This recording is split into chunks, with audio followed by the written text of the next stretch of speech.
Europe 1. La France bouge, la saga. Le bruit du parquet est reconnaissable, ce sol qui grince et qui craque peut être celui d'un vieux château ou de la maison de ses grands-parents. Le parquet, c'est aussi un produit à la mode et une très ancienne entreprise française en est la spécialiste, c'est UO. Tout commence en 1840 quand un menuisier et un scieur décident de s'associer pour produire du parquet. Après 182 ans d'existence, l'entreprise est toujours à côté de Troyes, là où elle est née, exactement à Saint-Julien-les-Villas. Claire Acker, PDG de UO Parquet et 6e génération à la tête de l'entreprise. Un parquet, c'est un revêtement de sol qui comporte au minimum 2,5 mm de produits nobles en bois. Voilà, donc après il peut être usiné d'une seule pièce et on parlera de parquet massif ou composé de plusieurs éléments de contrecollés. Donc ça veut dire qu'on peut être sur un support contreplaqué bouleau, sur un support HDF sur lequel on vient coller un parement bois de 2,5 mm minimum.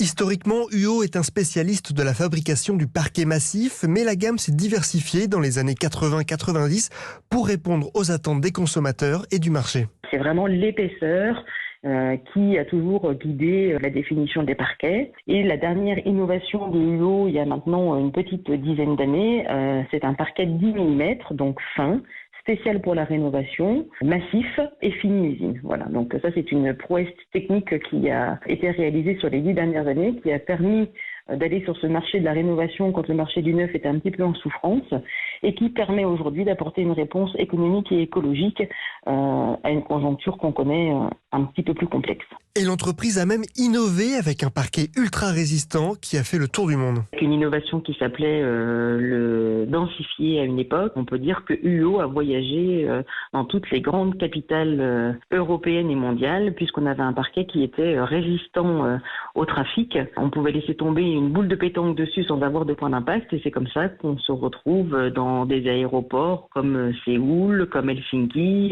le musée de l'or à Bogota et d'autres endroits prestigieux. Donc oui, les parquets UO ont beaucoup voyagé.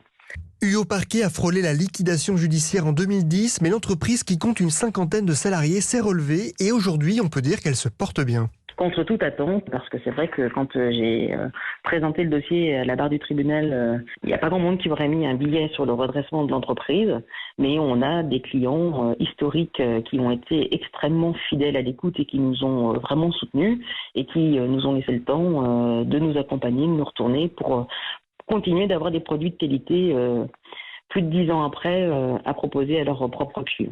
À cause de la pénurie de matières premières, quelques projets de UO sont à l'arrêt, mais l'entreprise continue de tourner et sa dirigeante est confiante. UO produit environ 200 000 mètres carrés de parquet massif chaque année.